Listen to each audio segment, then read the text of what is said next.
ಆದರೆ ಸತ್ತ ನಂತರ ನನ್ನ ಹೊಗಳೋದು ಬೇಡ. ಫೋಟೋ ಇಟ್ಟು ಮುಖಾಲಿಕು ಏನು ಹೋರಾಟಗಾರ ಇದ್ದ, 108 ಕೇಸ್ ಹಾಕೊಂಡ, ಗೋವುಗಳನ್ನು ಉಳಿಸಿದ, ಅದು ಬೇಡ.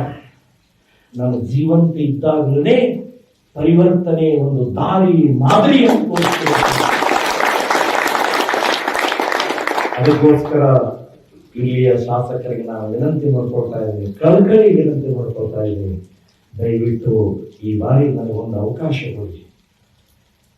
ನೀವೇ ನನಗೆ ಇದನ್ನ ಬಿಟ್ಟು ಕೊಟ್ಟು ನೀವೇ ನಿಂತ್ಕೊಂಡು ಗೆಲ್ಲಿಸಿದ್ರೆ, ನೀವು ಬಿಟ್ಟು ಕೊಟ್ರೆ ಇಡೀ ಕಾರ್ಯಕರ್ತರು ಇಷ್ಟು ಖುಷಿ ಆಗತ್ತೆ, ಆನಂದ ಆಗತ್ತೆ. ಇದು ಹಿಂದುತ್ವ, ಇದು ಹಿಂದುತ್ವದ ಪರಿವರ್ತನೆ ಆಯ್ತು ಇವರಲ್ಲಿ ಅಂತ ಹೇಳಿ ಖುಷಿ ಆಗುತ್ತೆ. ಪ್ರಚಂಡವಾಗಿ ಹಿಂದುತ್ವದ ಅಲೆ ಪ್ರಾರಂಭ ಆಗುತ್ತೆ.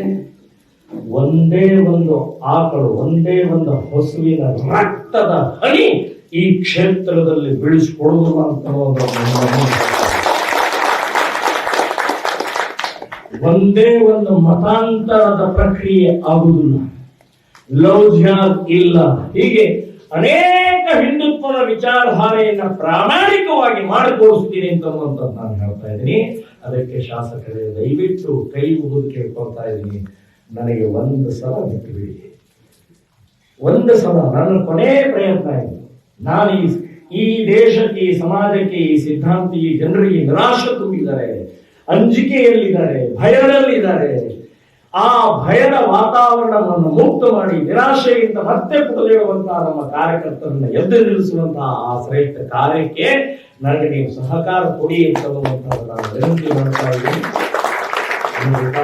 ಹೇಳೋದಿದೆ, ಇಲ್ಲಿ ಕೂತಂಥವ್ರು ಬರೇ ಕಾರ್ಯಕರ್ತರು ಅಂತನ್ನುವಂತಹದ್ದಲ್ಲ, ಬರೇ ಸದಸ್ಯರು ಅಂತಲ್ಲ, ಬರೇ ಪ್ರಮೋದ ಮುತಾಲಿಕನ ಭಾಷಣ ಅಂತ ಕೇಳಕ್ಕಂತ ಬಂದಿಲ್ಲ. ನೀವು ನಿರ್ಭಯವಾಗಿ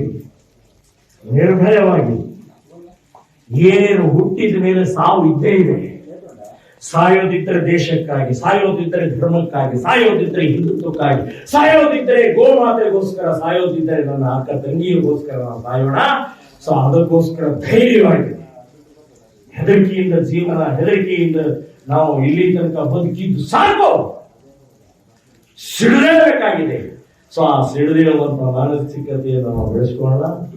ಒಬ್ಬೊಬ್ಬ ಕಾರ್ಯಕರ್ತರಿಗೆ ನಾನು ವಿನಂತಿ ಮಾಡ್ಕೊಳ್ತಾ ಇದ್ದೀನಿ.